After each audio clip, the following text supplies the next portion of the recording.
More and more entrepreneurs coming out of the continent doing amazing things in the arts and fashion space. Let's meet one of them now.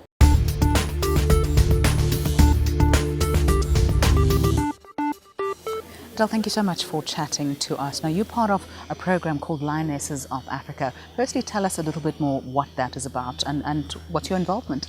Well, Lionesses of Africa is about trying to assist or in terms of a mentoring program, people like me, women like me who are entrepreneurs, there are lots of women from all sorts of business backgrounds, whether it's fashion, like myself, or I think there are other people doing recycling sustainable fashion in Nigeria. There's another in high fashion that I know personally, who I met when I was there.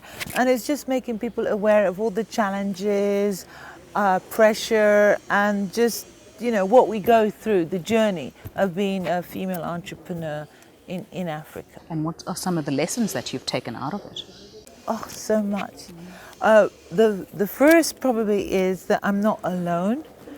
In terms of, there are lots of women who share the same challenges, who have the same passion as I do. So it's positive and negative, but mainly positive because you think, okay, there are these challenges, but you're not alone. There are a lot of people out there with probably much more challenges than you, and just highly driven people who are willing to share.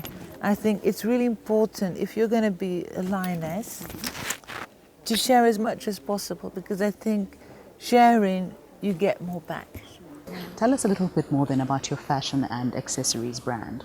I've always been a jewelry addict from a very, very young age. I'm Anglo-Nigerian. I was born in Nigeria but raised in the UK and just traveled. So with having this Nigerian sort of roots, that have heavily influenced my design aesthetic as well as my grandmother's impact. I pursued another career path, and it was only later on that I decided to follow my dreams, which is jewelry and fashion accessories.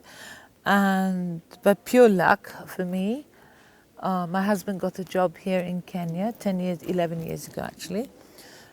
And literally the first day I arrived, that's when I started doing the research with the Messiah, with the beads, with the cow horn. And I haven't stopped working since, basically. Tell us a little bit about these accessories and the materials that you work with. I mean, I'm looking at your jewelry that you have. Right. Absolutely stunning. Thank you very much. My signature material is the Ankola cow horn. Ankola is from Uganda, so like these bracelets, Ankola cow horn. So that's my signature, along with the recycled brass, which comes from like recycled car engines, doorknobs, etc. And then now I do a gold leaf applique onto the cow horn. And I've just started incorporating and juxtaposing quite a lot of materials just to give it that edge, because I think the key factor for me is to show the world that beautiful things can be done in Africa. And going back to your earlier question regarding the lionesses, and this is we had a quite interesting dialogue where we all had this thing in common, that we have to show everyone that Africa is much more about disease and famine and negativity. There's so much beauty, and we need to give access to the world, to this beauty that exists in Africa. So yeah, going back to the jewelry, I also using the influence of the Maasai culture here, but toning it down to get more, let's say, eye-friendly colors, to go with the materials I use. How much has the business grown? Are you able to quantify it in terms of the size of? Well, yeah, it's constantly growing, but I would say evolving. Simply because when I started, everything sort of exploded. After 2 years, I was everywhere. I had shops everywhere, and But then I've had to streamline because I made a lot of business errors. That's where you get better and you learn from your mistakes. Downsize, but then focusing on, I launched my brand as a luxury brand a few years ago.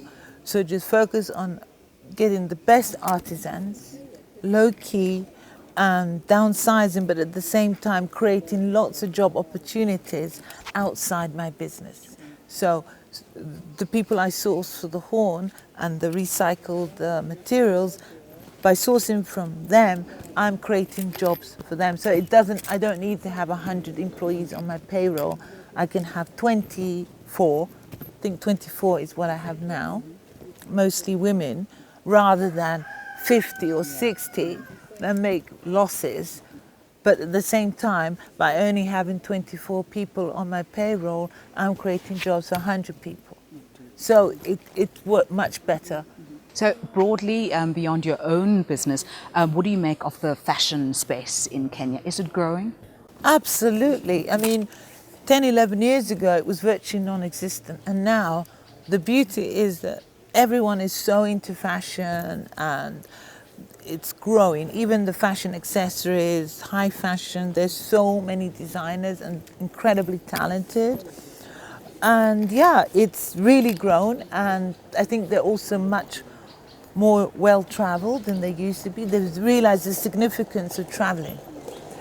I think it's so important to have a visual culture by traveling. You get an idea of how other people do things, what is the creative inspiration of other, even neighboring African countries. It's very different in Uganda to Kenya. It's very different even in Rwanda to Kenya. And if you go to West Africa, in Senegal or Ghana or Nigeria, it's also got that huge, artistic influence. So I think, yeah, in terms of Kenya and the fashion and design, definitely it's like incredible